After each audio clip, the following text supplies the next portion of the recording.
സ്നൈഡറിൻ്റെ RCCB ആണിത്. 2 പോളാണിത് വരുന്നത്. 25 ampere 30 milli ആംപിയറിലാണ് ഇതിൻ്റെ കട്ട് ഓഫ് വരുന്നത്. ഇതിൽ MRP പറഞ്ഞിരിക്കുന്നത് 4600 സംതിങ് ആണ്. പക്ഷേ നമുക്കിത് ആമസോണിൽ 1500 താഴെ നമുക്കിത് കിട്ടുന്നതായിരിക്കും. ഇതിൻ്റെ പാർട്ട് നമ്പർ വന്നിട്ട് A9N16201 എന്നാണ്. നമുക്കിത് കസ്റ്റമർ സപ്പോർട്ടായിട്ട് ഇവരുടെ വെബ്സൈറ്റിൽ നമുക്ക് കംപ്ലയിൻറ്റ് രജിസ്റ്റർ ചെയ്യാനും അങ്ങനെയുള്ള കാര്യങ്ങളൊക്കെ നമുക്ക് ഇതിന് സാധിക്കുന്നതായിരിക്കും. മെയ്ഡ് ഇൻ ഇന്ത്യയാണ്. ഇതിൻ്റെ ഒരു അഡ്വാൻസ് എന്ന് പറഞ്ഞാൽ 25 ആംപിയറാണ് ഇതിൻ്റെ വരുന്നത്.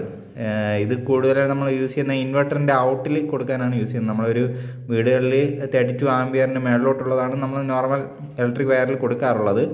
പക്ഷേ ഇൻവെർട്ടറിൻ്റെ ഔട്ട് വന്നിട്ട് കുറച്ച് ഡിവൈസുകളിൽ മാത്രമേ കൊടുക്കുള്ളൂ. അപ്പോൾ അതിന് ഏറ്റവും ബെറ്റർ 25 ആംപിയറോ അതിൽ താഴെയുള്ളത് എത്രയാണോ ലോഡ് അനുസരിച്ച് അതിനനുസരിച്ച് കൊടുക്കുന്നതായിരിക്കും ബെറ്റർ. 30 മില്ലി ആംപിയറിൽ ഇതിൽ ട്രിപ്പിങ്ങും ഉണ്ട്. നമുക്കിത് ഇതിനകത്ത് എന്തൊക്കെയുണ്ടെന്ന് നോക്കാം. ഇത് ബോക്സ് വരുന്നത് നമ്മളെ നോർമൽ RCCB ഒക്കെ വരുന്നത് പോലെ തന്നെ ജസ്റ്റ് ഒരു കാർട്ടൺ ബോക്സിനകത്താണ് വരുന്നത്.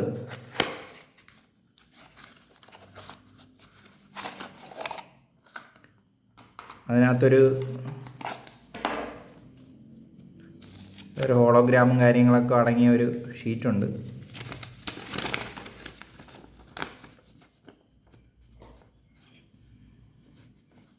ഇത് കോമൺ ആയിട്ട് അവർ യൂസ് ചെയ്യുന്ന ഒരു ടെസ്റ്റ് റിപ്പോർട്ടും അങ്ങനെയൊക്കെയുള്ള കാര്യങ്ങളാണ് ഇതിനകത്ത് കൊടുത്തിരിക്കുന്നത്.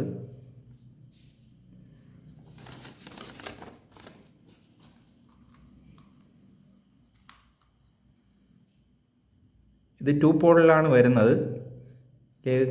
കറക്റ്റ് ഇൻഡിക്കേഷൻ പ്രോപ്പറായിട്ട് വർക്ക് ചെയ്യുന്നില്ല. സാധാരണഗതിയിൽ ഇപ്പോൾ ഓൺ പൊസിഷനിലാണെങ്കിലോ ഓഫ് പൊസിഷനിലാണെങ്കിലോ 2 ഐഡൻറ്റിഫിക്കേഷൻ വരേണ്ടതാണ്. പക്ഷെ അത് വരുന്നില്ല. നമുക്കിതിനകത്ത് അവർ മെൻഷൻ ചെയ്തിട്ടുണ്ട് 25 ആംപിയർ 30 മില്ലി സെക്കൻഡ് എന്ന് ചെയ്തിട്ടുണ്ട്. ഒരുവിധം ഭയങ്കര ലെഗ്രാൻഡിൻ്റെ ക്വാളിറ്റി ഒന്നും നമുക്ക് പ്രതീക്ഷിക്കേണ്ട. എന്നിരുന്നാലും ഒരുവിധം ക്വാളിറ്റി മെയിൻറ്റെയിൻ ചെയ്തിട്ടുണ്ട്. നമുക്കിതിനകത്ത് 10 സ്ക്വയറിൻ്റെ വയർ വരെ കണക്ട് ചെയ്യാൻ സാധിക്കുന്ന രീതിയിലാണ് ഇവർ കണക്ടറൊക്കെ ചെയ്തിരിക്കുന്നത്.